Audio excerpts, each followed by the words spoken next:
All right.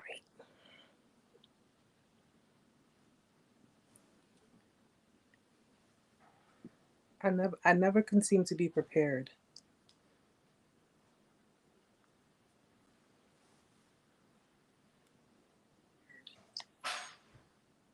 Okay.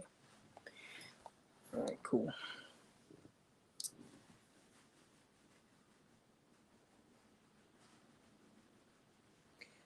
Right.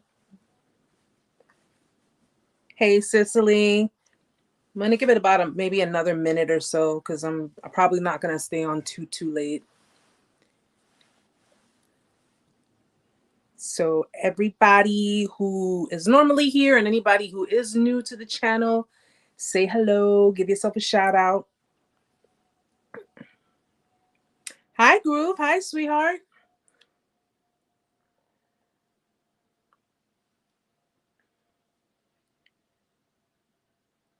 Why, thank you. Thank you very much. Believe it or not, this is, well, as many times as I've bleached my hair, this is my natural hair color. I actually, I was born with like very dark brown hair where it actually looks black. So, uh, but I guess people will pour in.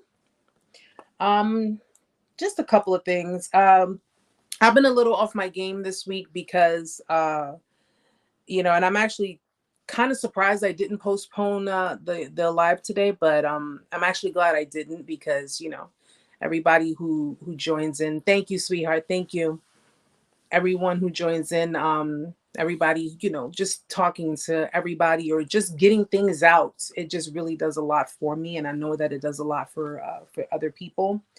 um I kind of been off my game this week because unfortunately I had a death in my family. My grandmother passed away a few days ago, and it's been a process, trying to process it, trying to just understand it. I mean, if you have experienced the loss of a family member, I'm pretty sure you know what I'm talking about. It's been mentally, definitely mentally exhausting. It has been. Thank you, Groove. I appreciate it. It's been, but hey, listen, she lived her life to the fullest, and that's the most important thing. Thank you, Cicely.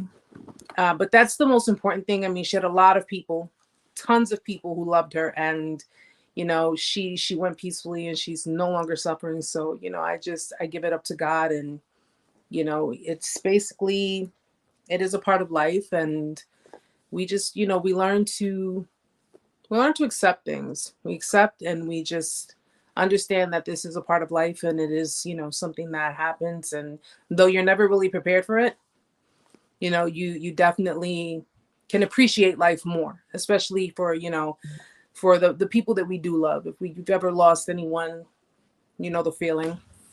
But trying to just stay strong mentally, emotionally, and just really be there for my dad, be there for my family, and hope that everybody, we just get through it. That's all we can do, right? But yeah, I kind of been off my game a little bit, but I will be back on it. You guys know me. Sometimes I have to like pull away, take a little break, but I always come back. And usually when I come back a lot better, and more amped up and just ready to take it on. So, and that's kind of like, how we've been living our lives, right? When we, have gone through different experiences and dealing with the things that we have dealt with, we learn to just take everything and just make it work for us. That's the important thing, making it work for you. Whatever you've gone through, turn your pain into power. That's the best thing you can do. The best thing you can do. And it's definitely been an experience for me. I've been through a lot of pain throughout the many years of my life. And it's amazing how you can go through relationships. You can experience grief, you experience pain, sorrow, but never would you have thought, thank you, sweetheart, thank you. Never would you have thought that you would actually experience the type of dynamic with, like with this narcissistic abuse, sociopathic abuse, psychopathic abuse, domestic violence. You never really understand it unless you really go through it. And if you notice in some of your other relationships, if you dealt with other people, you know, people have breakups, people have problems, people go through the motions. But when you're dealing with someone who possibly suffers a mental illness, who suffers a personality disorder, or, you know, just has a very distorted way of thinking, that they have to have constant control, and it has to basically, it can become extremely toxic. That tends to stick with you a lot more than any other dynamic you have ever been in. It really does. Like, what you went through, what you experienced, it really does, just it leaves a mark on you. But you know, one thing I do say is don't personalize it. I know it's kind of hard to do that, but don't personalize it. Don't take it as far as their problems and their dysfunctions being your own. That's pretty much you internalizing it. And if you do that, then unfortunately what you'll end up doing is you can actually end up becoming an abuser. Believe that or not, guys. You can actually end up becoming an abuser, and you don't want to do that. You really don't. You don't want to pick up the habits. You don't want to pick up the traits. You don't want to pick up the ideals, you know, of the person or the people who have abused you, and put that onto other people, you know. And it's like what I told you guys before. You know, broken people, oftentimes you have two types of broken people in this world. And the things that separate the good broken people from the bad ones are the choices that they make. You know, I was once broken, you were once broken, we were all once broken. But if you notice, you don't see yourself, or you can't see yourself doing to others what has been done to you. Unfortunately, you have people who fall through the cracks, and you have people who relate with the abuse and the abuser, where they inflict that same pain onto people. So when they say, you know, hurt people, I really don't believe that to be, you know, to the fullest extent. I really don't. You know, hurting someone from an abusive mind frame, from someone who has endured abuse, that looks to use that abuse as an excuse as to why they hurt people and why they, you know, they severely traumatize people. That's just simply what it is. It's an excuse. It's their like their way to get out of things. It's their way to, you know, oh, I've been abused, I've been lied to, I've been cheated on, I've been this, I've been that. So what do you expect from me? I expect better. I expect better from you. I expect you to be better. Be better than that person who has abused you and lied to you, and, you know, pretty much just traumatized you throughout your life or throughout your relationship. But you know, you can expect so much from people, and unfortunately a lot of people will end up disappointing you. A lot of people will end up, because you saw something in them, guys. Whatever it was that you saw in these people, it was something that drew you in, something that made you feel compelled to want to protect them, to want to save them, to want to make them feel like, you know, they were the only man or they were the only woman in the world, to want to show them that they're worthy of so much more. And in the process, what you end up doing is you end up sacrificing yourself. You ended up sacrificing your own self-worth. You end up sacrificing everything you've worked so hard to build, because everything you built on was on pure genuineness. It was just purely who you were. And what these people did was they basically formed a weapon out of it, and they use it against you, where they take advantage of you. They took advantage of your kindness. They took advantage of your respect. They took advantage of what you had to offer, because they looked at your, you know, they looked at your heart as being like the weakest part of your body. And we're going to have to face facts on some things, guys. If you've ever dealt with a narcissist, if you've ever dealt with a sociopath, if you've ever dealt with, you know, just an all-in-all manipulator, they had no intention on truly committing to you. They had no intention on being that person that they could have been, yet they know they wouldn't have been. Okay? They had absolutely no intention. If you have someone who lacks empathy, and you have someone who does not know how to sustain emotions, yet they're portraying to you, we're in a relationship, I'm empathetic. I love you. I'm capable of being what it is you want me to be. I'm love bombing. I'm doing all of this. That is manipulation. That is distorting the truth. That is going into something with intention, knowing that what you're doing is wrong. Knowing that, you narcissists, what do we learn about them? One, they are non-committal, right? They're non-committal. They don't like to restrict themselves because they love to, thank you, Tony. They don't like to restrict themselves because they always love to have their options. They love to basically see what else is out there. They always want to see what else may be better. What else is waiting in the wing for them. So majority of the time, people who come out of narcissistically abusive relationships, they beat themselves up. How did I not see this? Why? How could this even happen? But this seems so real. But this seems so genuine. But this seems so, they seemed like they loved me. They seemed like they cared about me. I'm sorry, but it was a show. They were pretending. They're pretenders. That's what they do. They pretend. They pretend because they want to fit in. Narcissists care too much about what other people think. They care way too much about what other people think about them, which is why when everything goes to shit with them, everything gets blamed onto you. Everything gets put onto you. It was your fault. You're the toxic one. You're the control freak. You're the one who was a liar, a cheater, a deceiver, what have you, just so that they can look good in everybody else's eyes. Being in a dynamic with them, unfortunately, guys, it was an illusion. Your feelings were not. How you felt was not an illusion. What you were contributing was not an illusion. Everything you were doing on your end was not an illusion. Their empathy was. Their emotions were. Okay? They are non-committal. They're non-committal types. They're not responsible type of people either. Excuse me. They don't like to have the responsibility. They love the benefits of a relationship, but they don't want the responsibility of one. Okay? They don't want the responsibility of one. This is clearly why people say it's supply, because they just like to be supplied. It's like if you own a house, right? You own a house, and let's just say we're gonna use a strange somewhat analogy.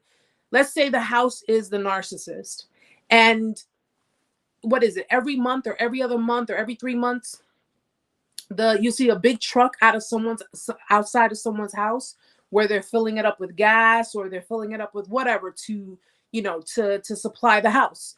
That's pretty much what it is. They love to be supplied. They love to have your attention. They always want your attention. They want your admiration. They want you to adore them. They want you to be loyal to them. They want you to do the opposite of what it is they are really doing. Okay? And I can't tell you that the people you dealt with or the person you were dealing with was cheating on you, was lying to you, was with someone else, because I wasn't there.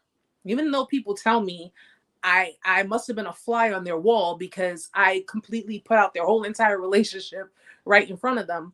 It's very common. People of narcissistic abuse have faced very common circumstances because these people are programmed like that. They go in a pattern. It's pretty much a very similar, not always the same, but it's a very similar pattern. So people who've endured narcissistic abuse, when you put a bunch of victims together and you say, tell me what your experience was, one person speaking, everybody's looking up and saying, holy crap. But that's what happened to me too, because it's something ingrained within them. It's just something ingrained within them. If a narcissist parent, not all of them clearly because they use their children, but if a narcissist parent is capable of abandoning their child or their children. Hi, Stella. Hi, sweetheart. If they're capable of abandoning their own children, if they're capable of abusing their children, manipulating their children, using their children, their relationships, their romantic relationships are not an exception to the rule. It's all going to be, it's pretty much within the same, under the same umbrella. These people are pretty much the kind of people that always, they eat with their eyes. You ever heard that phrase? Don't eat with your eyes? Meaning, you know, don't bite off more than you can chew. That is what they do. That's what they do. And it's because of the fact that they need to keep their ego. I heard, I want to tell you guys something. On my TikTok, you know, I post, you know, I post a lot of stuff on TikTok as well. I pretty much minimize a lot of the videos that I have on here and put it on TikTok so I can keep everything, so I can get everything even, so I can do my videos evenly between the two. And, you know, you got a lot of opinionated people, and I'm okay with that. You guys know me. I don't knock anybody for having their opinions. But, you know, I had one person tell me that I was dehumanizing them by calling them narcissists. You know, I was dehumanizing them by calling them a narcissist. I'm like, are you freaking serious?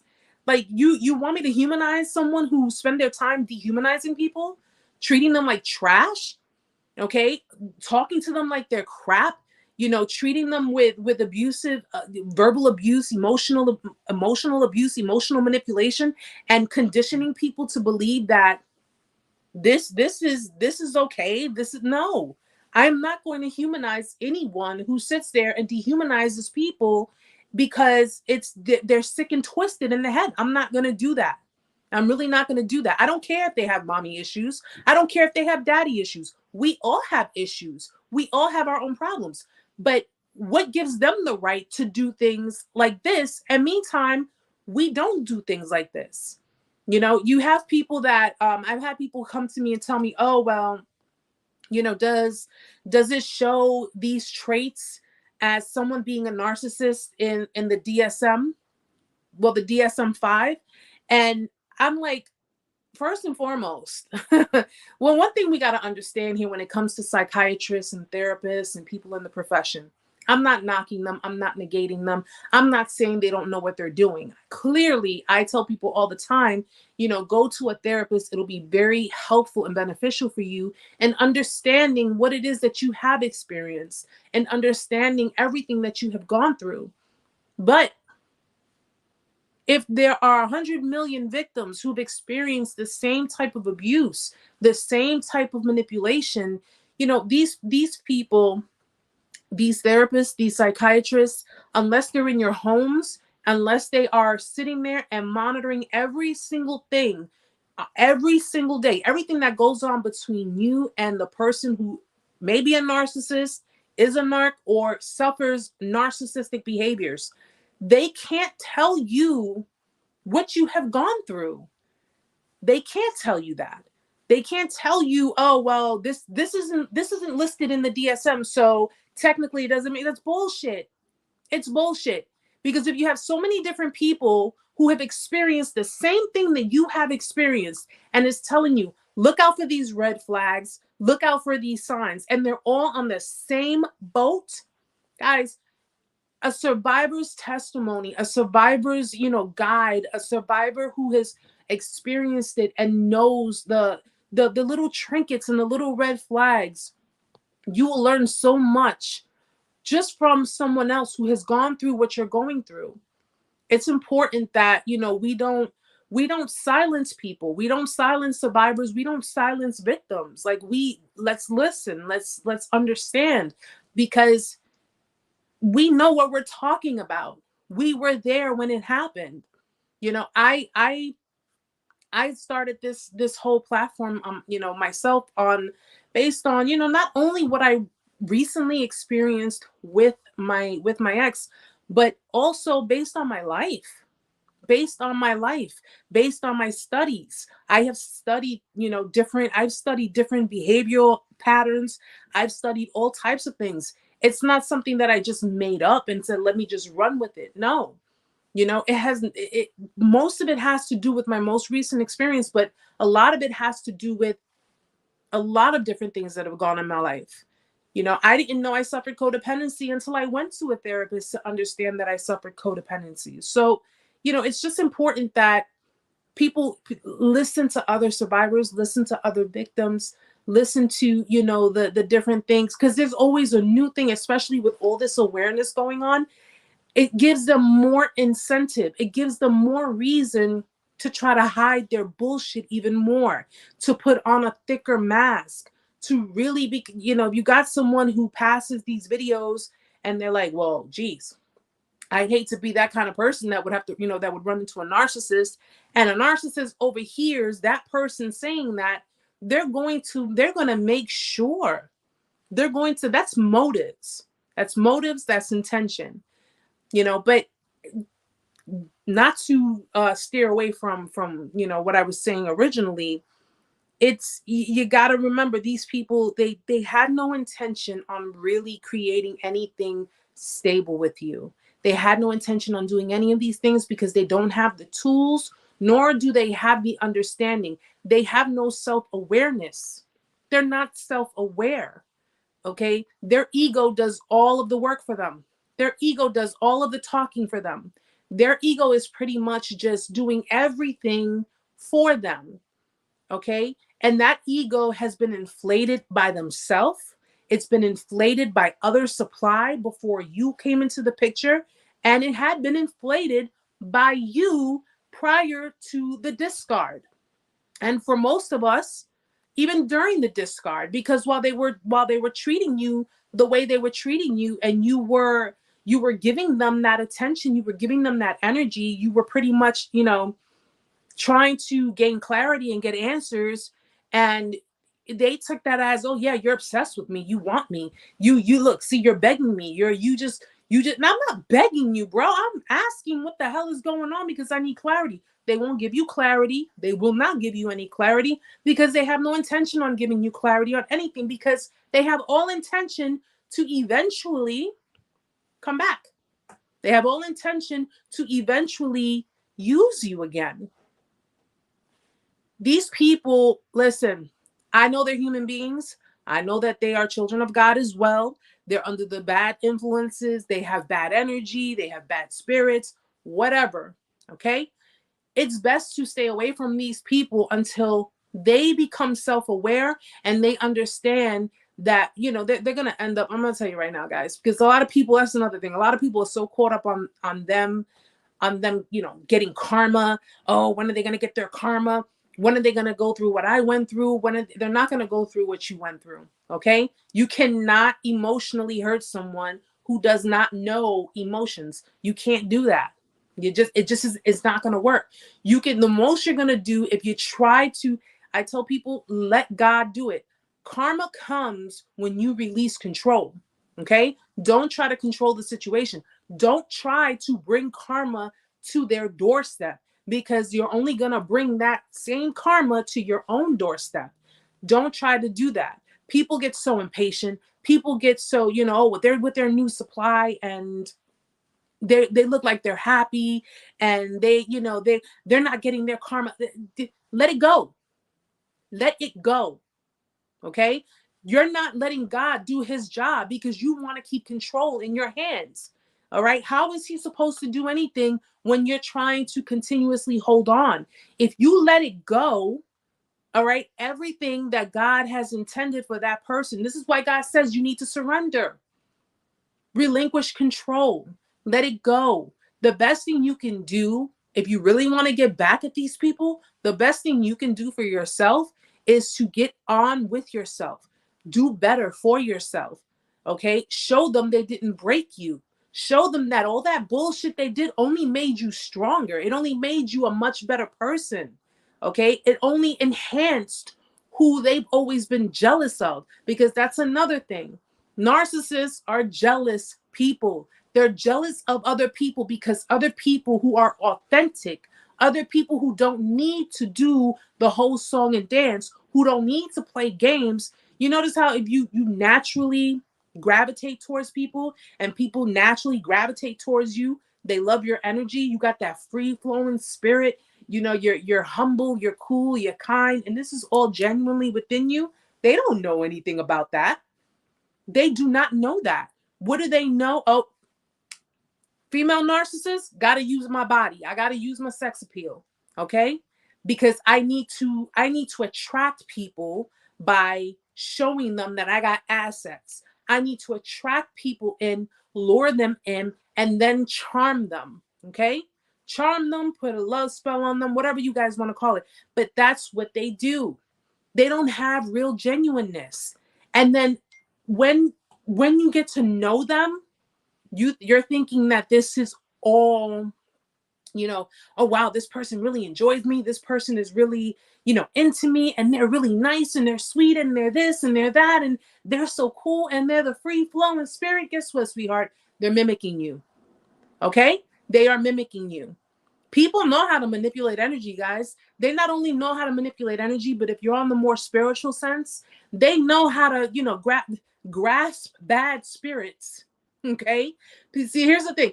People tend to think the devil is like, oh, this gruesome, horrible looking creature that looks so nasty. No, baby. The devil comes in the form of long, beautiful hair, a nice tight ass, and big boobs. Okay? That is what the devil comes in. The devil comes in the form of something your flesh desires, something that he knows you're going to want, that you're going to talk to.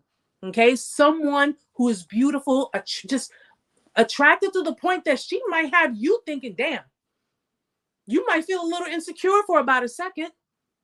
Okay? He knows how to toy with people. He knows how to hurt people. He knows how to use them. And he will use what you would desire.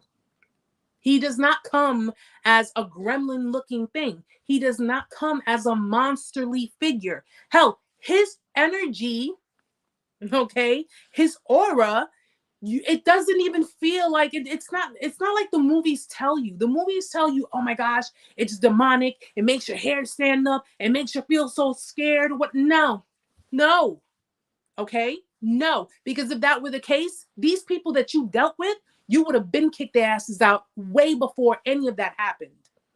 Okay? These people walk with these types of spirits, and these types of spirits are very manipulating, which means they can manipulate. This is why God says, test the spirits. You have to test the spirits, because the spirits will come to you like a little girl, okay? A little 5-year-old girl with pigtails in her head.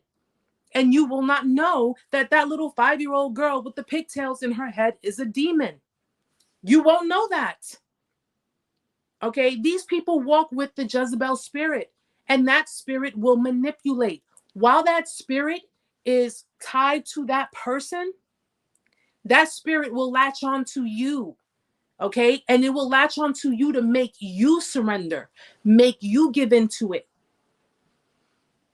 These people that's that whole charm, guys. That is that whole charm. That's all it is. It took me a while to understand this. It took me a while to learn this. Like, I didn't have to walk. There was a spirit in my house. I wasn't freaked out. I mean, I was like, oh shit, there's a spirit in my house. I never saw a spirit before. But my hairs didn't stand up. I wasn't like, oh, it wasn't looking all gruesome in a cloak and like something out of Nightmare on Elm Street. No, nothing like that. Okay? These people also, you need to be careful, because a lot of these people who are of this nature like to mess with that stuff too. Witchcraft. Yes, they do that. Okay? They do mess with that. I know quite a few people who do that. They mess with very dark spirits. All right? And that's part of the whole plan. You get involved with someone who has attachments, who has toxicity, who just has it's just very dark. They will attach to you. They will attach to you too. People don't have to believe me. I tell people, if you're not a spiritual person, you don't have to believe me. But the fact of the matter is, whether it be spirits, whether it be energy, it's still negative. It is still negative. It is still something that you do not need, that you do not want. But these people are inherently jealous. They're jealous of other people. They're jealous of other people's successes, especially if you're doing better. Listen, male narcissists, a lot of them, first of all, they don't like, okay? They feel like they got to basically present themselves as the man, clearly. So if you're dealing, not all of them, because you do have somatic male narcissists who like to go for these cougars, who like to go for these women that have a lot of money, and they're little prima donnas where these women are taking care of them. These women are paying for them. They're paying for their clothes. They're paying for their cars. They're paying for their ways to travel all over the place. And they're sitting there because why? Because they got a little something between their legs. That's what they use. They use it to get what they can out of these women. Yes, you have men who prostitute themselves too. It's not just women, guys. You got men who do it too. Okay. But a lot of these male narcissists, very egotistical, very arrogant. Okay. And because a lot of them grew up with the family dynamic of, you got to be a man. You got to be tough. Emotions is for girls. You can't let no woman hold you down. You can't let no woman do this. You can't let no woman do that. And that filled up their head to the point where, listen, ladies, if you making 6 figures, hey, make it 6 figures. But if your man gets mad at you because you're making more than him and you're doing better than him, that's not your problem. That is not your problem. And he will take what he feels about the situation and project onto you because he doesn't feel like much of a man. Well, F it, I don't feel like much of a man, so let me project onto her, because if I make her feel bad about herself, then she'll be down to my level. Misery loves company. Misery damn sure loves company. And at the end of the day, I'm not taking any invites. Don't take the invite. Don't let that roll up in your house. Don't let that roll up in your life. Okay. But a lot of them are like that. Male narcissists, they have to be the ones in control. They have to be the ones who say what goes, how it goes, where it goes. Narcissists will not relinquish control. They will not compromise. What you deem as compromising, they deem as, you're trying to control me. You're trying to control me. You're trying to take over my life. Nobody's trying to control you. But we got to meet halfway. They don't want to do that. They do not want to do that. They don't want the responsibility. They really don't. Stella, I asked the ex-narc, why don't you go to church? He said, God and me are good. He is delusional. Yeah, it's you're going to have the ones who don't do the church thing, who don't do the spiritual thing, but then you're going to have the people who do the church thing. Okay. How many spiritual narcissists you think are roaming around? How many people who go to church? They go to church every Sunday, but they sitting there bashing, lying, shaming people, doing all kinds of shit that goes against God Monday to Saturday. Okay. I can name a few, but for legal purposes, I'm not going to do that. But you get my point. They go to church. Oh yes, praise God and this and that, failing to understand that God already knows that they're fake. And it's only a matter of time until they get exposed. God knows your heart, okay? You can speak as much as you want out of your mouth, but if you're not doing it from your heart, it doesn't even matter. He already knows what kind of person you are, and he already knows that you will get exposed if you're really trying to play some BS. Oh yeah, Groove. You have so many of them who go to church. That's why I don't go to church. I don't go to church. I don't. That right there is, and I'm not trying to blame the church. I'm not. But you got to understand that people who walk with spirits, people who walk with certain entities, a church is a building. A church is a building. It's that's all it is. It's a building.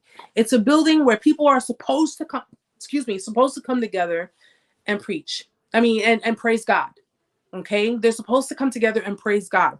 But the church is you have so many churches that is just so infiltrated with so many evil, just so much evil that I didn't lose my faith in God. I just lost my faith in humanity to an extent, because it's like, this is supposed to be a place where we are supposed to come together and praise our Lord. We're supposed to come together and just be united and fight this spiritual warfare.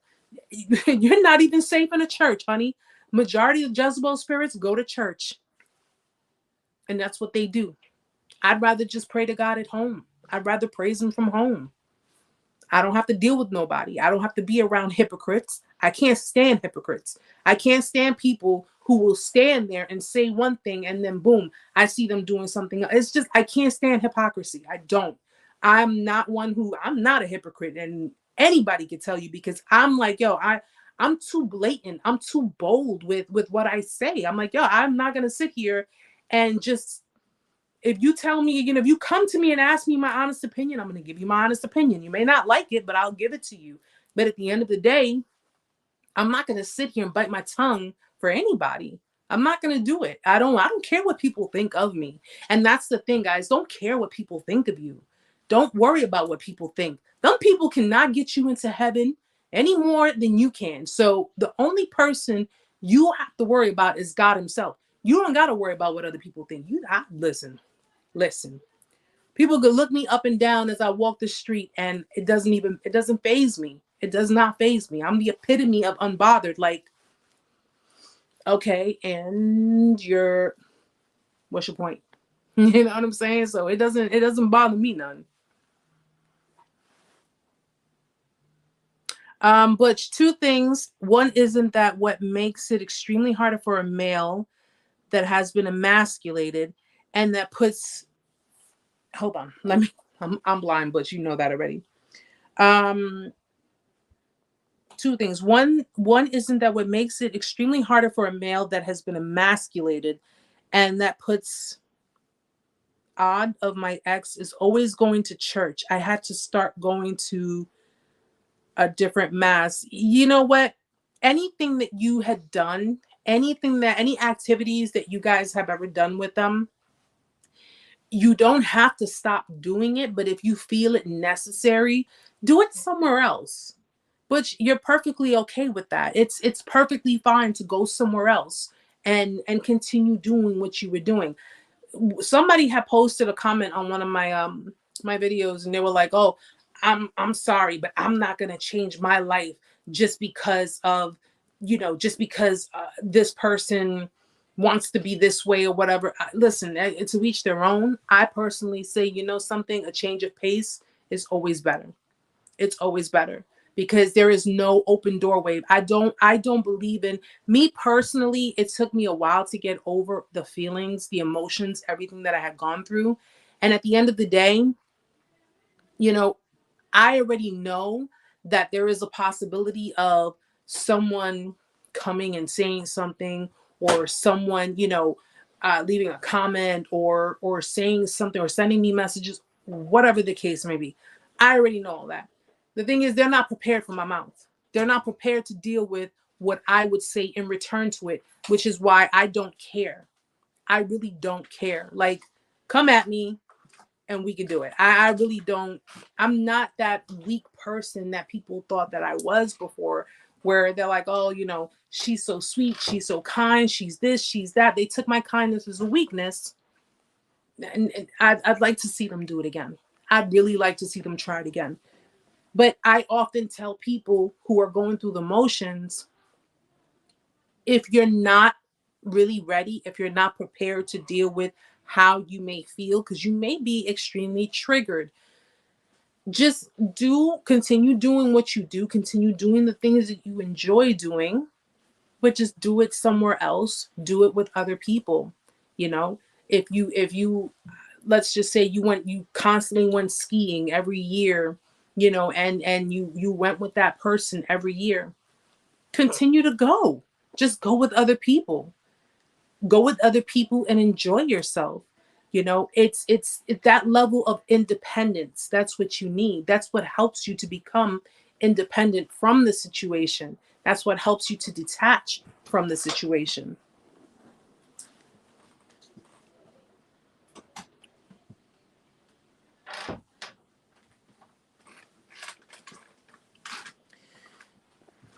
Butch, I'm sorry to ask. I was just wondering, in the process of getting over the feelings and emotions, approximately how long did that feel like it took? How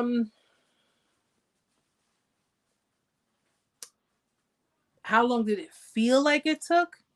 It felt like, well, it did. No, I can't even say how long did it feel. It took a while. It did take a while. Everybody's different. Everybody is different based on their investment, based on what they have, what they've endured. But it for everyone, it is different. Someone can get over their situation in 6 months. Another person, it could take 5 years. Another person, it could take 3 months. It really just depends on your level of, I think it really depends more on your level of the investment that you've had, whether it be in your relationships or even in your family.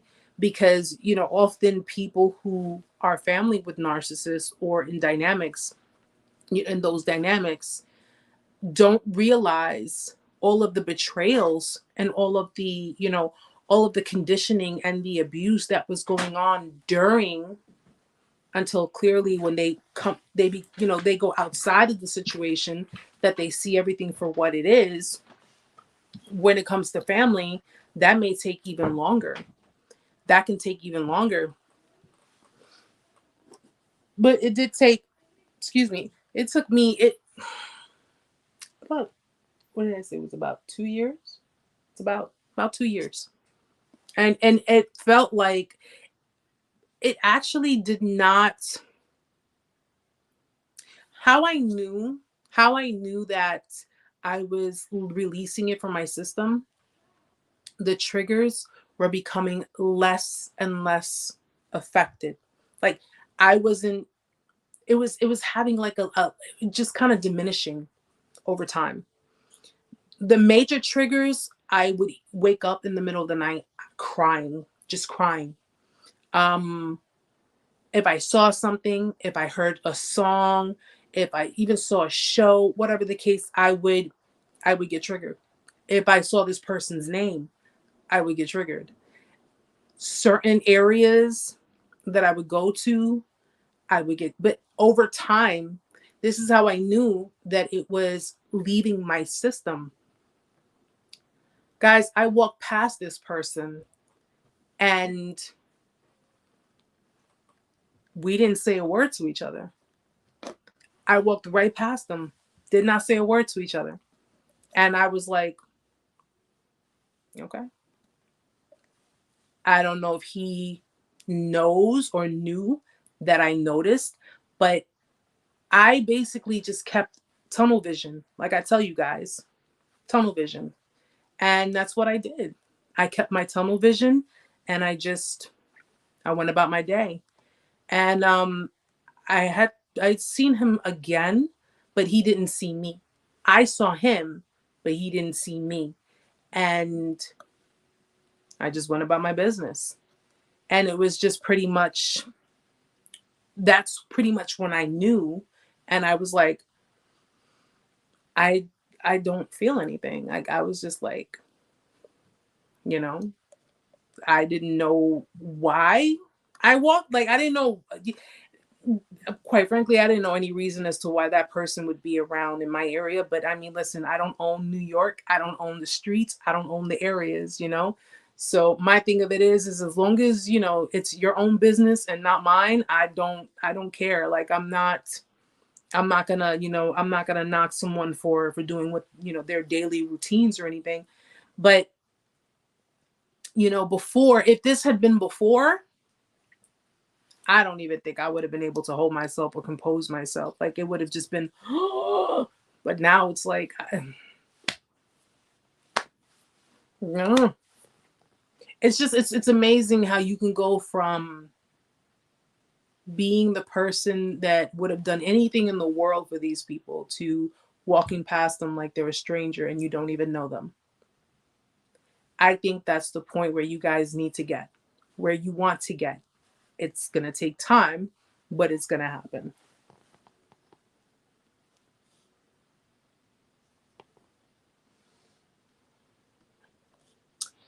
Stella, my biggest problem is always thinking he's over there with all these girls having fun. He brainwashed me into thinking he's in demand. That's to undermine your confidence. Things like that, when they do things like that, it's to undermine your confidence. It's to make you feel self-conscious while he's like, his ego is boosting.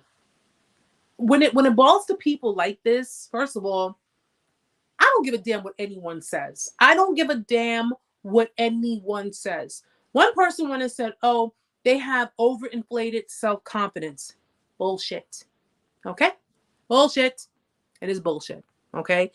There is no such thing as overinflated self-confidence. That is called an ego. Okay? That is an ego. You can have self-confidence, you can have self-love. Okay?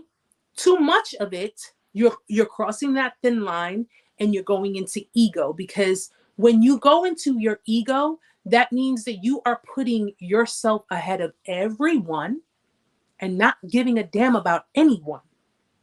That is what your ego does. If they go into their ego and they're like, okay, listen, some of them may have been attractive, some of them may have been good looking or whatever. And listen, these girls, Stella, these girls could have looked like dogs. Okay. I'm talking like Wolf Clifford type dogs. Okay. Let me not insult Clifford. I don't want to insult the dog. I love that dog. Okay. They don't look like gremlins. No, but gremlins are cute too. You guys know what I mean. Okay. They could be looking like dogs. Wouldn't even hold a candle to you. And it does not matter. It's just the fact that they're giving him the attention. They're stroking his ego. They're basically making him feel good about himself, which in reality, he should be doing that for himself, by himself. But had he had self-love, he would have known that. So since he doesn't, he needs to rely on everybody else, on external people to boost him up. Okay. And that's all he needed.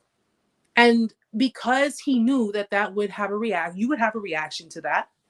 Because I mean, to men, no offense to you guys know I love you, but we women are so emotional and we're so overly sensitive and we're so, we're this and we're that until we become real bitches. And then it's like, oh God, she's crazy.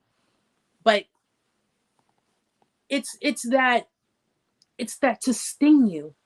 It's to sting you. And they do that because they feel like shit. They feel like shit themselves. These people don't have confidence.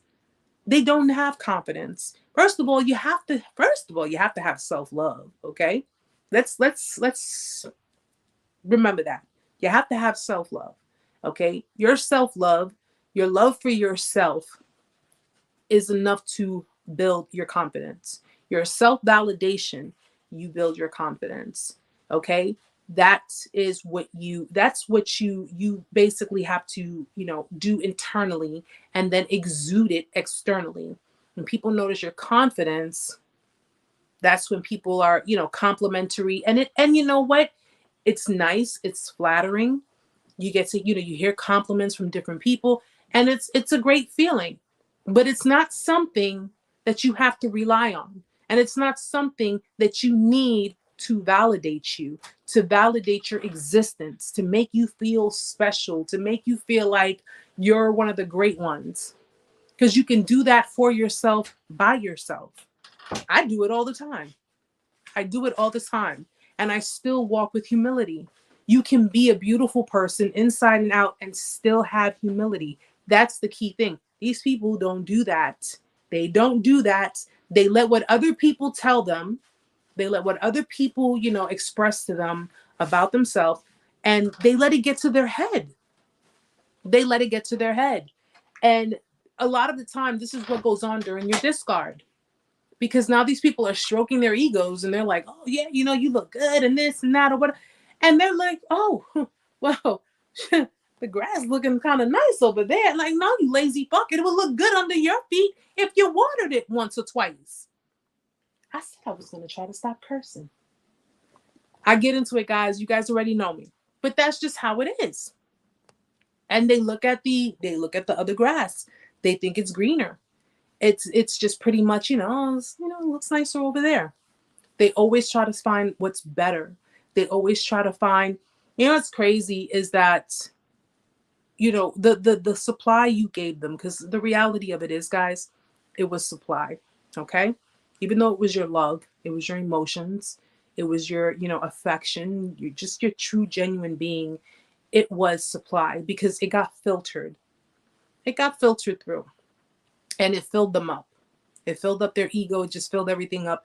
And they just basically, took it and took it and took it. And then in return, when it came time to return, you're supposed to be, what is it, give and take? It's supposed to, you got what? You gave a whole yard, and they gave you what? 2 inches, 3 inches. I don't mean that literally, but I'm just saying, you know?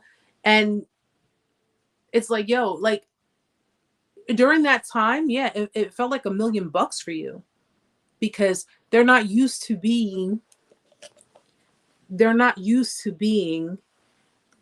in this type of relationship with people. So, you know, it's kind of like, okay, I'm going to bear with them.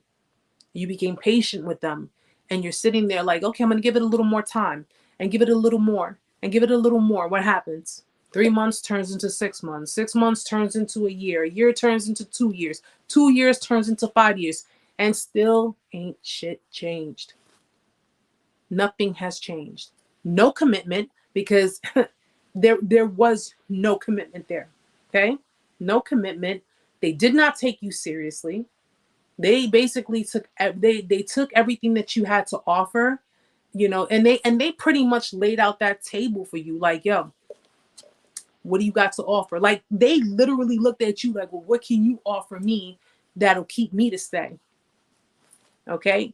They wanted you to put everything on the table and they didn't really they you know what? I don't even want to say they didn't realize it because they did know, but they didn't want you to know that you were the table. You were the table because you are stability.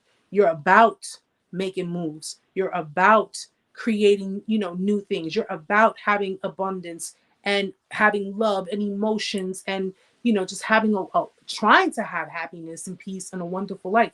They did not want you to know that. They didn't want you to realize that. They don't want you to realize your worth, which is why they treated you the way they did and they expected you to sit around and wait for them. After all of that, they expected you to sit there and wait for them like, hey,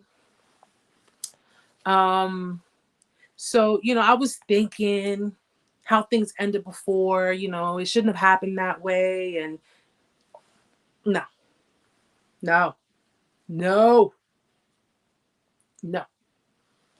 Don't let them, don't you dare. Don't you dare do it.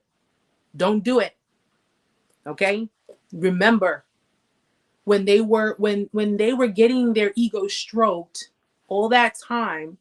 Okay. Yes, I'm going to bring it up. I'm going to remind you when they were getting their ego stroked all that time and they were laughing behind your back and they were doing all this other stuff to get attention from all these people.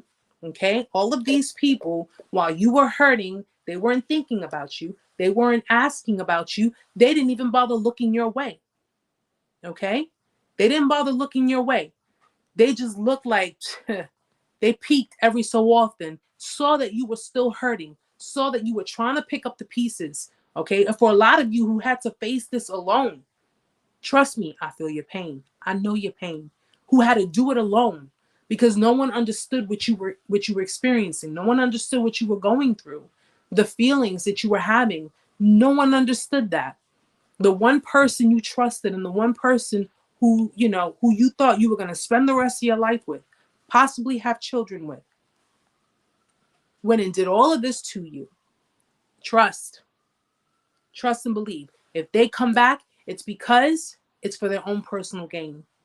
Okay. And if they come with the crocodile tears, or if they come saying, I'm sorry, I didn't mean to hurt you and this and that, they're not coming. They're not telling you this because they really didn't mean to hurt you. They're telling you this because they want to appear vulnerable so you will feel sorry for them.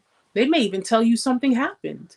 Something happened. It was devastating. And it made me realize about my life. It made me realize about you.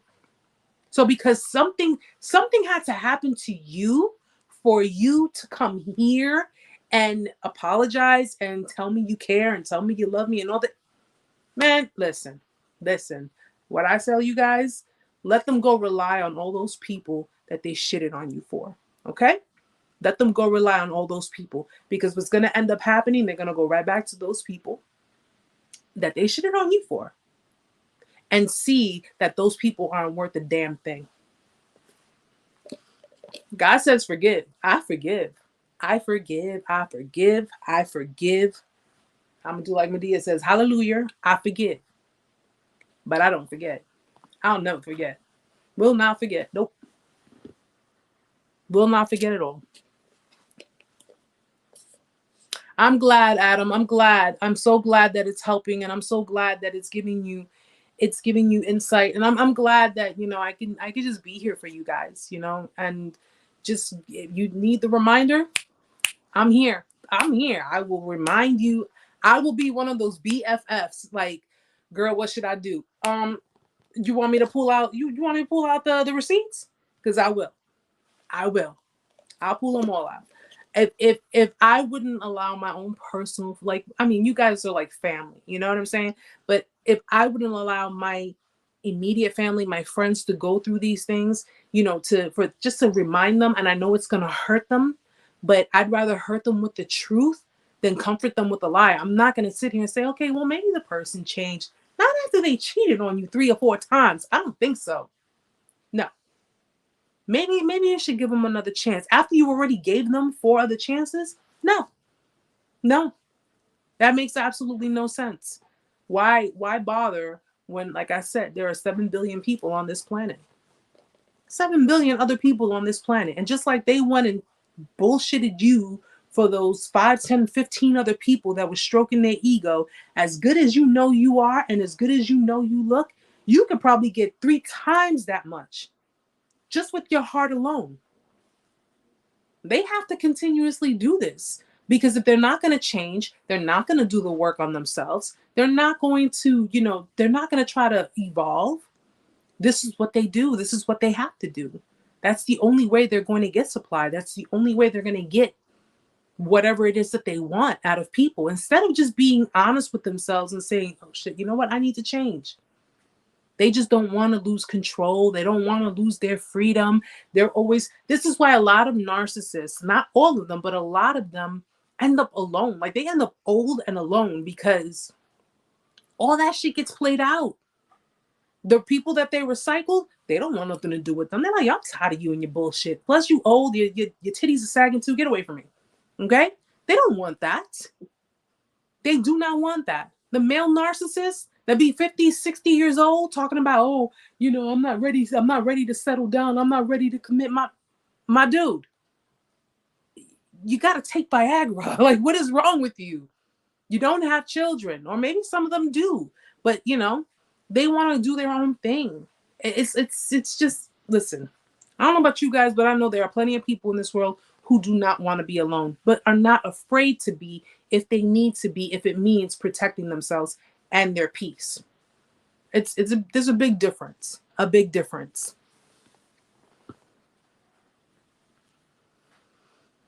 I'm glad, Butch. I'm glad. Yeah, I mean, Cicely, you already know what I told you in regards to your situation. You know what I told you. And, you know, a lot of men, one of the things that men have commented and men have come to me and said, yo, I appreciate you speaking on the abuse when it comes down to men, because not many do that. You know, I'm not going to be biased. Just because I'm a woman, I'm not just going to speak on women's behalf. I'm going to speak on men too. I'm a mother. I have a son. Okay. I have to, you know, practice what I preach. And I'm one of those mothers that I will not take shit. I will not take a woman, a female, emasculating my son. I will not do that. I will not do that. Amanda will be having to do my lives for me, because she's gonna be like, everybody's gonna be like, well, where's Eric at? Yeah, she's in jail for assault. Her bail's kind of high, so, you know, but she didn't want me to let you guys down. I have a son, and I have to consider, if he gets involved with these females, that these females are going to treat him right, that they're going to respect him. I raised my son to have respect. I raised my son to have manners. Autistic children do not properly know emotions. I went through all that I needed to go through to emotionally connect my son with me. Not the other way around, guys. I've already emotionally connected to my son the minute he came out of me. But I've had to do the work to emotionally connect him with me, because children with autism, their cognitive skills, it's all disabled. It's all disabled. You think I'm going to let some little female who got mommy, daddy issues, who don't know how to treat a man, come into my son's life and emasculate him and make him feel like he's nothing when I spent his entire life showing him that he's everything, showing him to be humble, showing him to be kind, showing him to be respectful. I'm not going to let some female come into my son's life. I don't care how old he is. I will not tolerate that. As a mother, I will not tolerate that. Unfortunately, a lot of the men, ladies, that you have dealt with, okay, have been severely emasculated, whether it be by their mother or their father. They have been severely emasculated. And because the mother, which is supposed to be the nurturing one, the empathetic one, the caring one, the one that, balances out the emotions for their sons, they either enabled abuse or they were the narcissist themselves. And unfortunately, that's the kind of man that you dealt with. My son, I said, I'm not saying it because he's my son, but a woman who's going to be with my son is going to be a very lucky woman, okay? Because he knows. He knows. He knows emotions. We made sure that he knows these things. He knows, he knows of toxic behaviors, but it's not applied in his life. And I spent almost all of his life keeping him away from that. I don't want him around toxicity. Don't want him around any of it.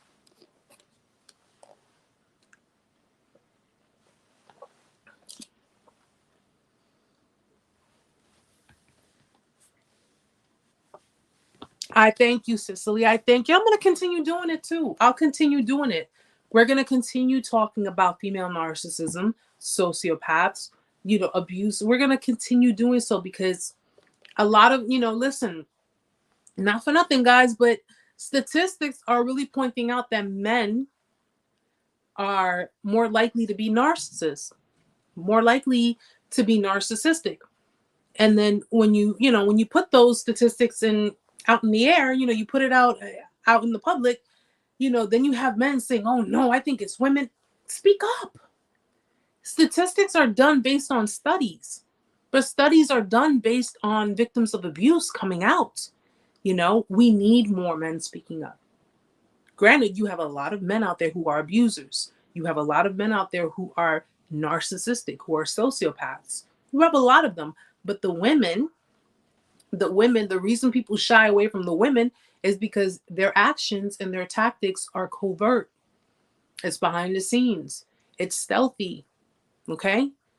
A male narcissist might end up slitting someone's throat compared to a female narcissist who is putting something in your food, poisoning you slowly.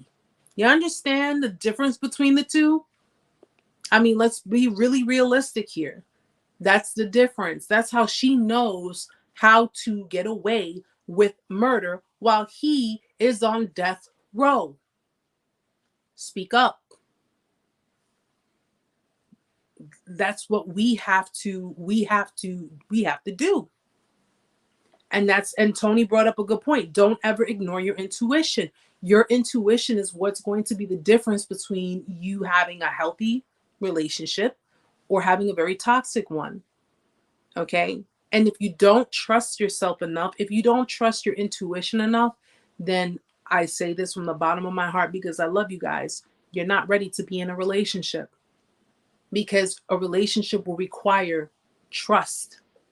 A relationship will require trust, and it will primarily require you trusting your intuition and using discernment.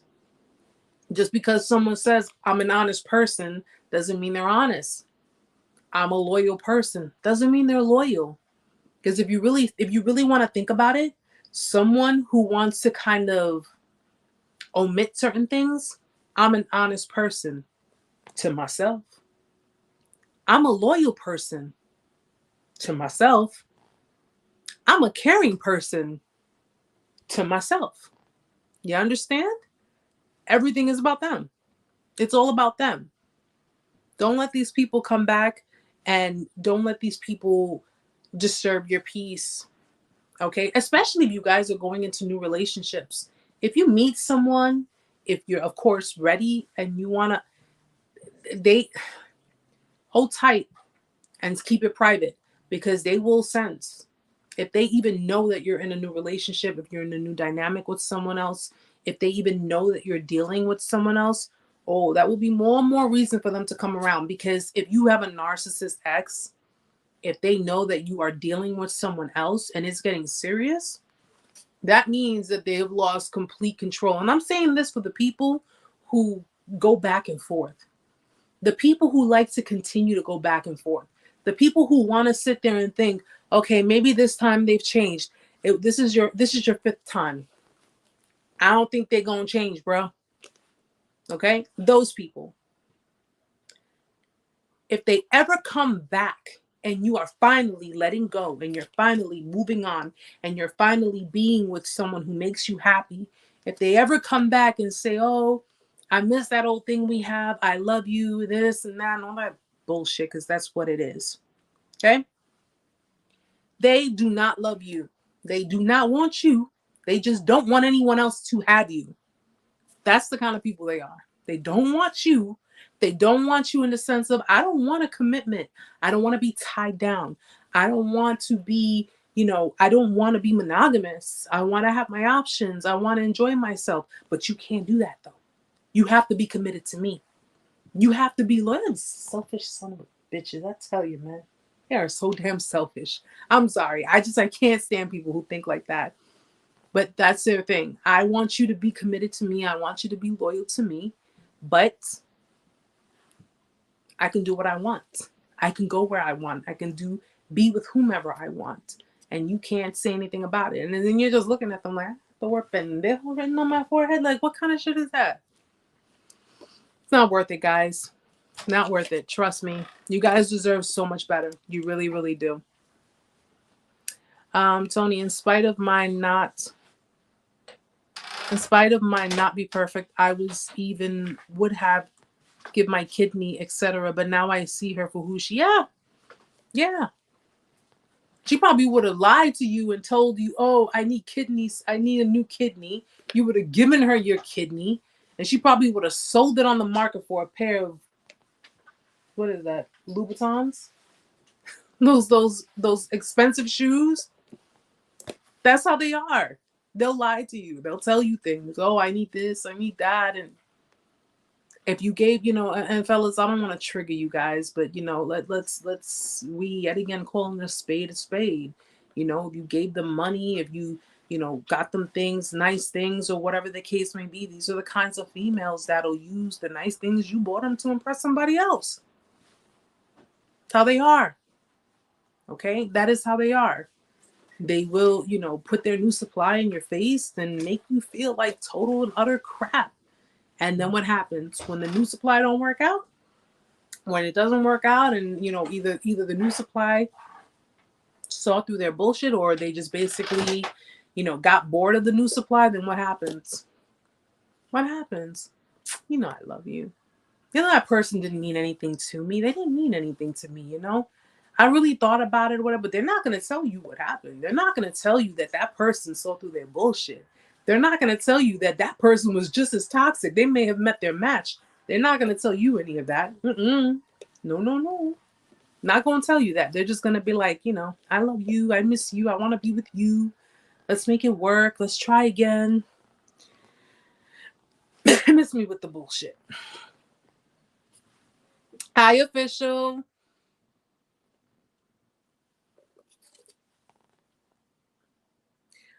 Yeah, do ask, I say not as I do, as I say, not as I do, and actually have bullshit reasons why it's different for them and not for you. It's just like, it's synonymous to, I have trust issues. I don't trust you, but you could trust me. What? Does that make sense? I don't trust you, but you need to trust me. What? Wait. Like, no. I don't trust you, Erica, but you gotta trust me. Motherfucker, I don't trust you either. We just gonna be on the same boat. We're gonna stay on the same boat, okay? You put a toe in, I'm gonna put a toe in. You pull the toe out, I'm gonna pull my toe out. That's just the way it is. You pull one side of your jacket off, I'm pulling one side of my jacket. No sudden moves. But we're not playing this game no more. I'm not playing this game no more. I'll tell you that right now. You lean back, I'm gonna lean back. Like we just gonna. That's just how we're going to be. That is just how we're gonna be. We're not gonna. Yes, X should stay X, no backwards. Absolutely, relax. The way it should be, guys. You guys are X's for a reason. You know, it's just it is what it is. You know, when they showed you who they are, they showed you what they're capable of. They've shown you a side of them that is just not healthy. It's very dangerous. You know, it can just cause more havoc. It wreaks more havoc in your life. And at the end of the day, you're gonna go through all of this for nothing.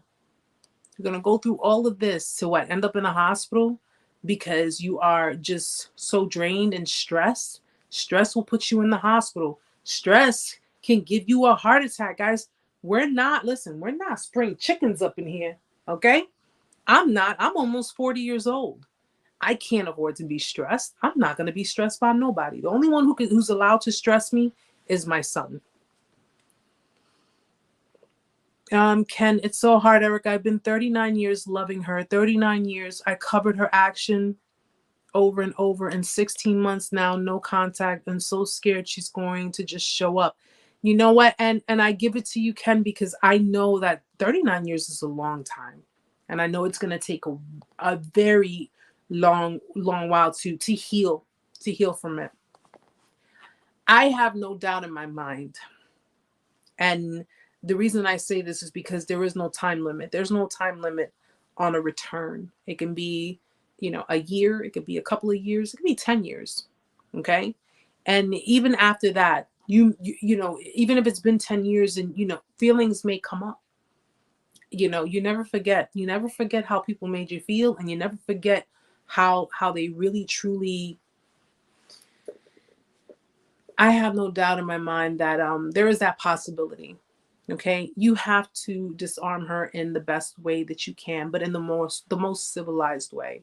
Okay, you have to be strong, and you have to really you got to be firm on saying no. You have to be really firm on it. Okay, female narcissists, one, they know how to get to men.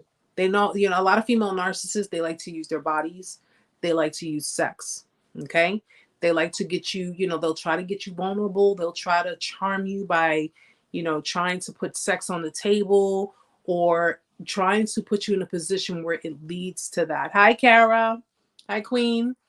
They try to put you, you know, they try to put that on the table where it leads to it because they think that sex is just going to pull you right back in.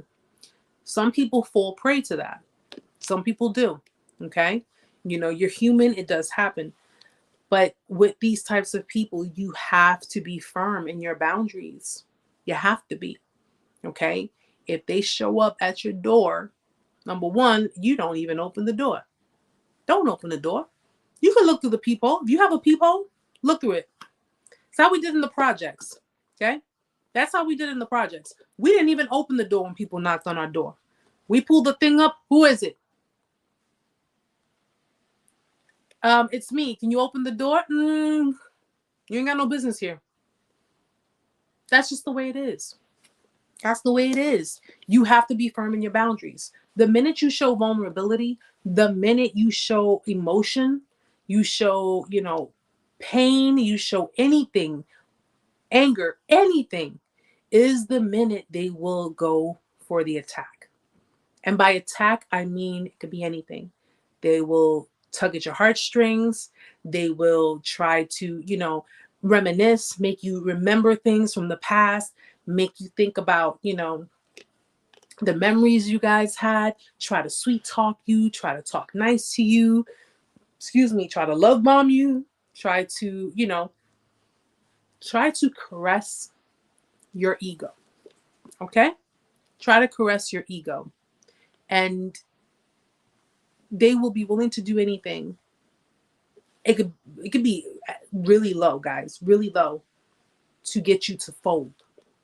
It's not about love. And that's one thing, you know, Ken, you got to understand. It's not about love. It's about power. It's about control. It's about, I bet I can make this man fold. After everything, I bet I can come and twiddle my fingers in his hair or caress his back or, just make him feel good. I bet I can make him fold and I can actually make him, make him surrender, make him submit and give in to me. That's all it's about. It's not about love. It's not about, wanting to change things. You already saw her true colors. Whether it be during the discard, whether it be, during the relationship, it was pretty much masked, so you probably weren't paying attention. But during the discard, you have seen her true colors. That is who she is. That's who she is. Okay? When they are, what do they say? The most honest people are people who are drunk, angry, or children. Mm-hmm. Okay? So during the discard, I'm pretty sure it went badly. I'm pretty sure it was painful. And I'm pretty sure she said things to you that cut like a knife. I'm pretty sure she made you feel this big, or this small, I should say. I'm pretty sure she made you feel like you were, either, and this is no reflection on you. She probably made you feel like you were boring, you were non-satisfying, you were, she made you feel less of a man. I'm pretty sure of that too. Okay. Men get emasculated. Women get emasculated too. I felt like less of a woman when everything was done. My femininity was completely crushed. Completely crushed. I was just like, it was beyond me. But all of that to go for something else, that she and her mind thought was better than you, it's not true, because that's projection. She was projecting onto you to push you away. Okay? She was doing all of these things to push you away. That was not truly how she felt about you. That was pretty much used to push you away, to get you out of her space, to get you away from her new supply, so she can go and do whatever it is that she wanted to do. That was not in any way, shape, or form a reflection of who you are as an individual. Anybody, when they insult you, when they hurt you, they use things against you, when they yell at you, when they curse at you, when they do whatever, that ain't about you. It never was. Okay? It was never about you. It's about them. It's about them. It's about their lack. Their lack. It's all about them. Okay? And it's because of the fact that they have to go through these extremes and they got to do all of this, the sneaking around and doing all of this. They know you don't have to do it, and that pisses them off even more. I imagine she does, Ken. I imagine she does. I imagine she knows all your weaknesses because you trusted her. You trusted her. You were vulnerable with her. You trusted that she was going to protect your relationship. You trusted that she was going to be kind, nurturing, loving, empathetic. She ran with those narratives. She ran with what a lot of female manipulators do. They hide behind the whole, the whole society, the portrayal of a woman, weak, vulnerable, nurturing, caring, loving, empathetic. They hide behind that. They hide behind humility. I'm a humble person. I'm a kind person. I'm the Susie homemaker. And the reality of it is that it's all a mask. It's a facade that they had been using because it helped them get what they want. Women are the worst though. And I say that because you have a lot of women who, I'm not trying to say you men are dumb. I'm not saying that. I'm really not. But women, especially when they're young and they're like this, they get away with something, or they can use, their appeal, their looks, their bodies, what have you. They get something, they get things, They get things out of men. They get things out of people. They get things out of women, however way, however way it goes. And it's like a light bulb goes on, just goes on in their head. Like, I can get whatever I want. I can do whatever I want. And all I got to do is, do the sob tears, do the crocodile tears, or make the person, just make the person feel good. That's why, when they say sex sells, what's the first thing you're going to see? You're going to see a woman with, really tiny, tiny bikinis and their bodies all over the place. They know how to seduce men. They know how to trap them. They know how to do all of these things. Unfortunately, a lot of men fall for it. And it's not to say that they're ignorant, because they're not. They're not.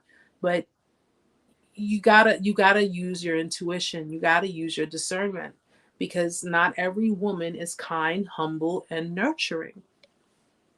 Not every one of them is. And you find out you're dealing with a woman who, leaves her kids with just anybody to go out and do whatever she wants to do. Or leaves her kids home alone because she doesn't give a damn about them. Meantime, she's sitting next to you like, oh yeah, I'm so sweet and kind and humble and loving and loyal, and meantime, her kids are at home starving, or her kids, are fending for themselves because they're in her eyes of age to do. It's sad. It's sad and it's sickening. You guys definitely have to use your discernment. Please use your discernment. Oh yeah. And women are like that. They're very big. They're known to be big gossipers. Big gossipers. Me, I like transparency. I'm very transparent. I don't need to talk behind anybody's back. I'll say what I have to say. When I know people are watching me, I know people who don't like me are watching me. I don't say their name for the simple fact that I'm not going to put, I'm not going to try to endanger anyone. But I use transparency 100%. I don't need to sit here and be like, let me throw a sub. Let me say that. No, bitch, I'll tell you to your face if you really want me to. Not a big deal for me. You understand? But when you got people hiding behind fake accounts, how can I? It's like, but you don't want to assume. So you're kind of like, and me personally, I'm just one who, like I said, I grew up in the projects. I know how to pull roaches out of a wall. Ain't nothing for me, but it's just, that's what shows the difference between people of my stature and people of theirs. That's the complete difference between the two. You guys know me. You guys already know my intentions. My intentions are pure. My intentions are to help people, to help you get through this. Theirs are to try to mimic what I'm doing, try to copy what I am doing. And they do it to gain information off of you, not to help you. Test the spirits, guys. Test the spirits, okay? Make sure you do that. Test them in your friendships, test them in your family, test them in your relationships, test them in your workplace. Test those spirits. That's the only way you're going to know, okay? Use your intuition. Go to God. Go to God and ask him. Ask him, is this person for me? Reveal this person's true intentions. He will reveal them to you. He will let you know. He'll tell you straight up. And he may reveal it to you. It may be painful when you ask. Him revealing things it may be painful, but sometimes the pain is for your own good, because pain, clarity, it helps you, your eyes, it just helps you to realize so much, and you open your eyes even more. All right. Test those spirits, guys.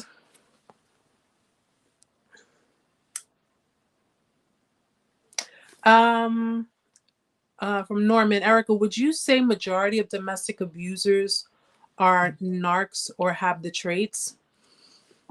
I guess it would really depend.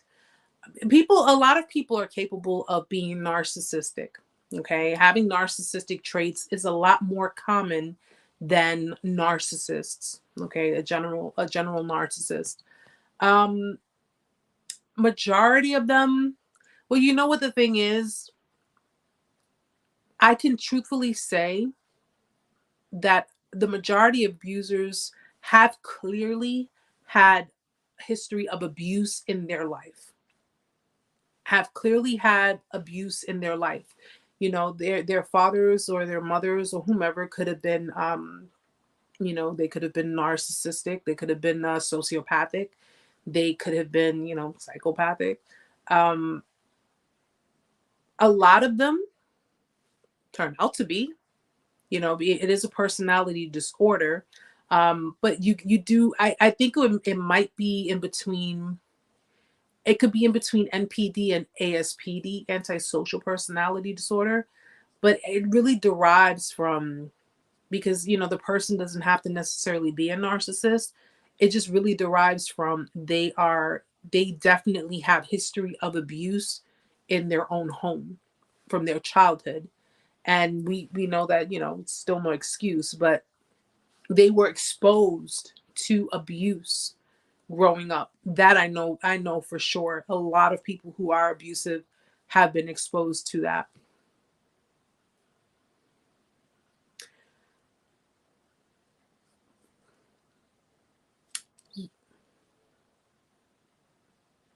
Yeah, Norman. Today, you know what it is? It's narcissist.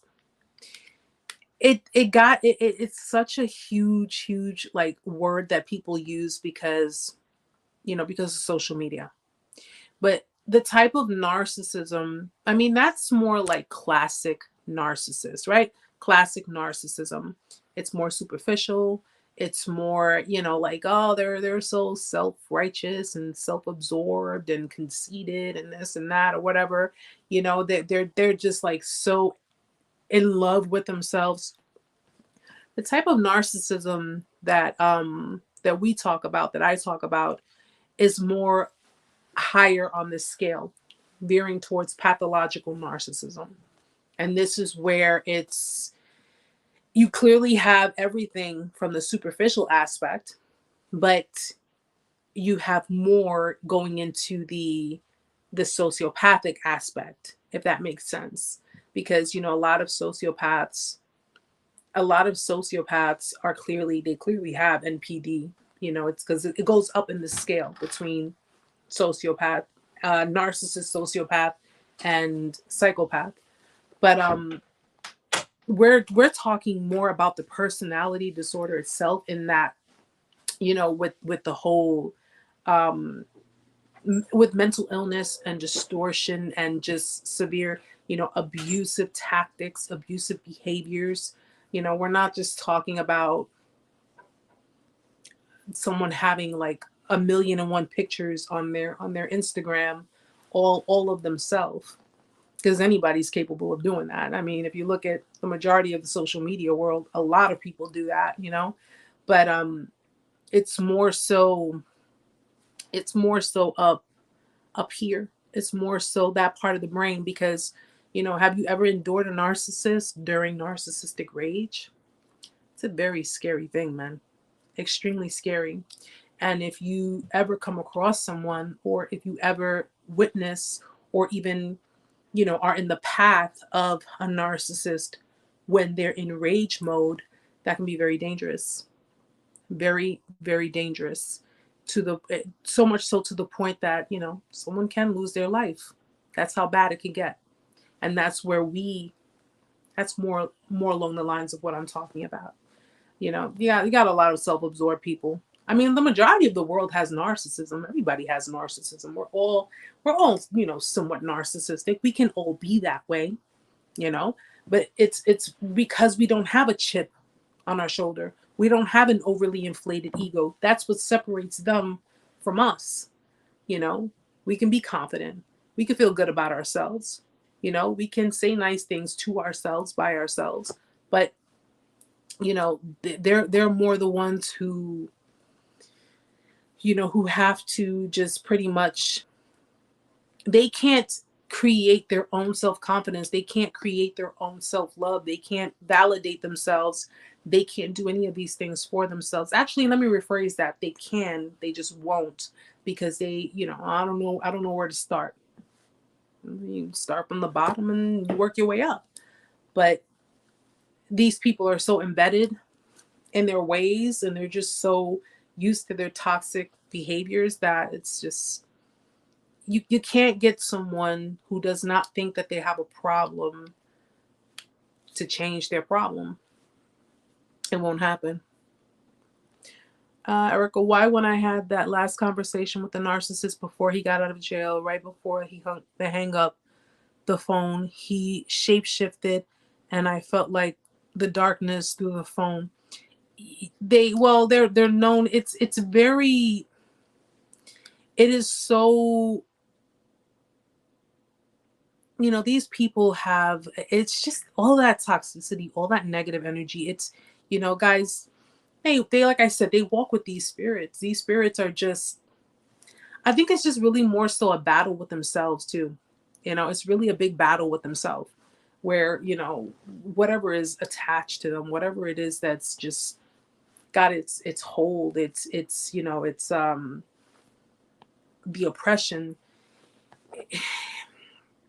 At the end of the day, if you've ever experienced someone going through that narcissistic rage type of transition, walk away. Walk away. You do not know how potentially dangerous they can become in that moment. Okay? They can become extremely dangerous. They can be very reckless. They can be very volatile, hostile. They can end up doing something completely damaging to you physically, beyond emotional. Okay? And in that point in time, one thing I've learned in dealing with someone who was expressing narcissistic rage, they don't care about life. They will kill you both, meaning themselves and you. Walk away. Just walk away. Okay? Don't think twice about it. Don't sit there and say, maybe I can't. No. That is as close as you're going to get in coming in contact with the devil. That's as close as you're going to get. Walk away from it. Yes. I've encountered that. I've encountered that part. I've encountered that, that emotion, that rage. Very scary. Very scary. I thought he was going to kill us both. I'm not even going to lie. I thought he was. I thought he just, because they don't care about anything. They don't care about anything. They don't care about life. They don't care about the pain. They don't care about you crying. They don't, because they're not, there is just, it's a blank screen, guys. It's a blank screen in their head. It's all black. It's dark. That's all it is. Walk away. And don't look back. Just take it for what it was. Accept the lesson, learn your lesson, accept it, and just move forward. When you witness that lets you know that it will not get any better from that point. It will not get any better from that point. Definitely is. It definitely is, Groove. Yes, official. They can get very violent. They can become very dangerous. Okay. When the situation occurred for me, we were in the car. And I won't go too into detail about, what transpired, but I can say that in situations like that, they could just, because of the rage and the anger and the pressure, they can, you just don't know. You just don't know. You could be standing in the kitchen and you got plenty of weapons in there. I was in the car. I mean, listen, anything could have happened with that. You could be anywhere You know, these people can black out. They can snap your neck right there. Walk away. Walk away. Don't argue with them. Don't yell. Don't debate. Don't do anything. Just, you just got to move forward. Yes. Yes. Absolutely, Queen.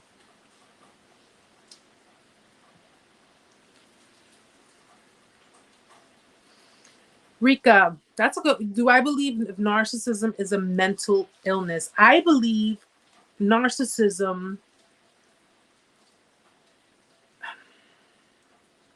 I'm stuck on the fence, but I believe other mental illnesses that accompany narcissism heighten it and make it worse.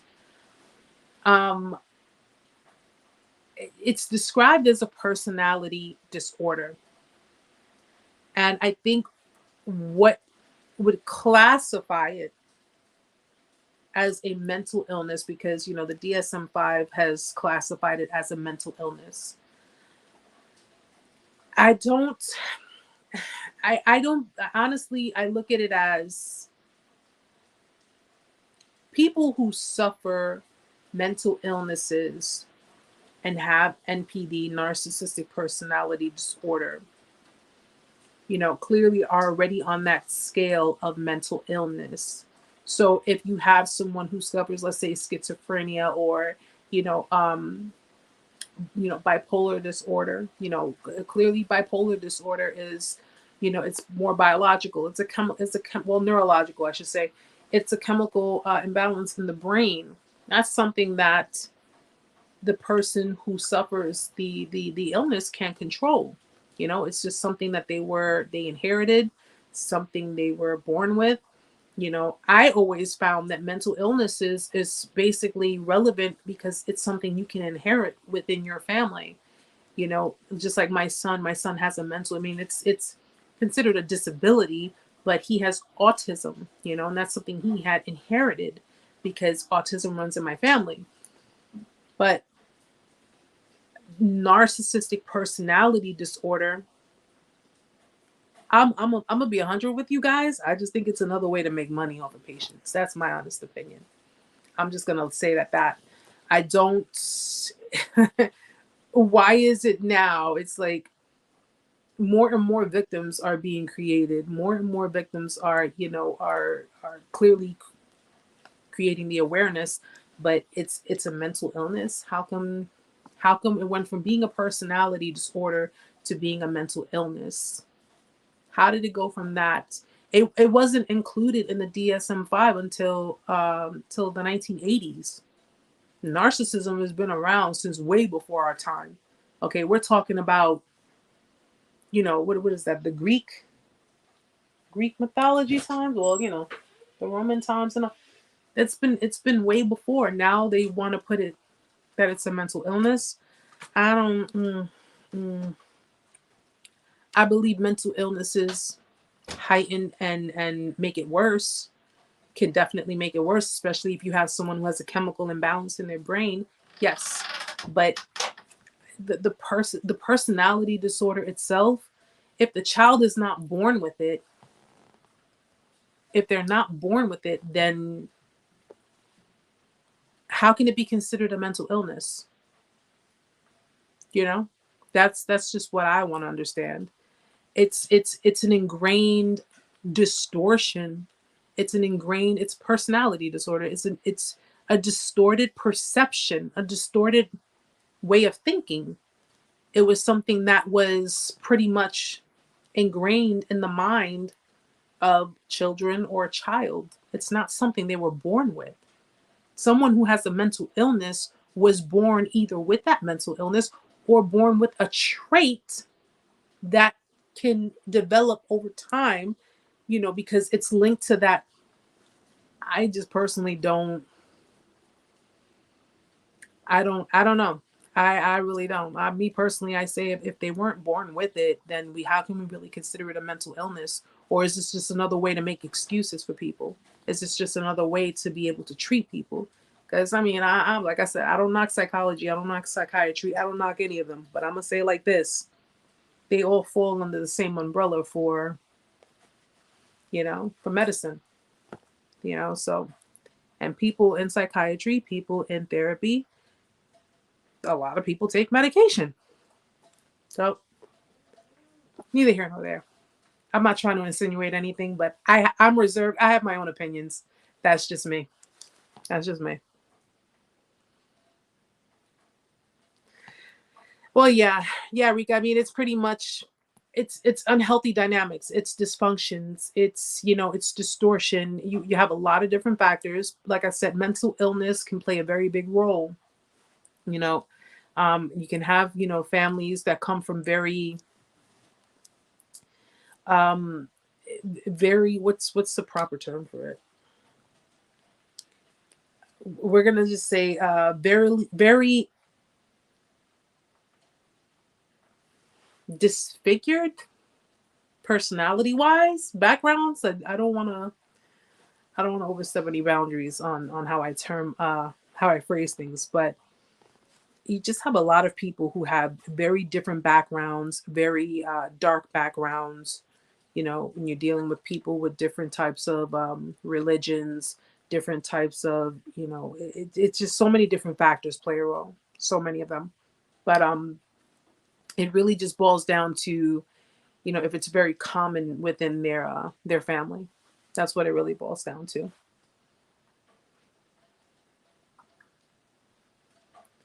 He used to have talks over and over about making up after 45 some breakups. Nothing ever gets solved. Word salad. Yeah. It's just because when it comes time to addressing the elephant in the room, Stella, it's like you're still stuck on that. Like, why can't we just put the past behind us and move forward? And you could put the past behind you all you want. I'm still gonna move forward, but I'm gonna do it on my own. So doesn't really matter, But my beautiful peoples, I am going to call it a night. I think it's raining outside. It's nice and cool, so it's gonna be a great night. I haven't even had dinner yet, so I'm about to go have some dinner. But guys, I thank you so much for being here tonight. If you guys have TikTok, definitely go over there. Log in over there. Follow me over there too. I've been trying to like back and forth, but definitely do it, over there because sometimes I do lives over there too. So if you guys have one and just keep up with me. Keep up with me there. I'm trying so hard to keep up with all of my platforms. I really am. And this past week has been a little just it's been dragging, for the obvious reasons, but I'm catching up. I'm catching up, guys. I'm catching up. I promise. But you guys can catch me putting people in their places over there too. There are a lot of them that I have to do. A lot of them. But definitely catch me over there, guys. And you guys know where to reach me if you need to. You can email me, send me a message on Instagram. What else do I have? Instagram, the email, and Facebook. You guys know where to find me. You guys always know I'm here no matter what. Even if it takes me a while to, to post up or to even come on live. Thank you, Groove. Thank you. Did you add me? Just if you want, yeah, hun, add me on there, and then I'll accept and I'll follow back. But guys, I hope you all have a great, beautiful, wonderful weekend filled with happiness and joy and all that good stuff. Ken, have a great night. Ken, I haven't forgotten about you. Okay, I haven't forgotten about you. I know you sent me some emails, so I'm going to read them over the weekend. It's been a crazy past few weeks, but I remember you. I haven't forgotten you at all. Okay, so I will be responding to your email as well. But I hope you guys all have a great weekend. It's always great seeing you guys here. It's always great talking to you guys. And it's always great reminding you guys that you deserve better. And reminding you that if they try to run up on you, kick them in the nuts and just run away. That's it. And for you fellas, just musher. Just, no, don't need it. Don't want it. They're not worth it, guys. They're really, really not. Because trust, if they come around again, it's just gonna get worse. So you guys already know how I feel about it. You guys already know how I am with you guys. All right. Peace is priority. You already know it. I'm definitely hungry because I'm getting full with air and I've been. So guys, thank you so much. Official, I try. I definitely do try. And I appreciate you guys' support. I really, really do. You guys are awesome. You have no idea. Much love to you all. Wish you all a great weekend. We'll be back here next week, same time. I still have not forgotten the video, guys. I just got a little sidestep because of this week, but I have not forgotten the video. I will be working on that for you guys. In the meantime, hit the like button on your way out, and love, peace, all that good stuff. I will see you all next week. Good night, guys.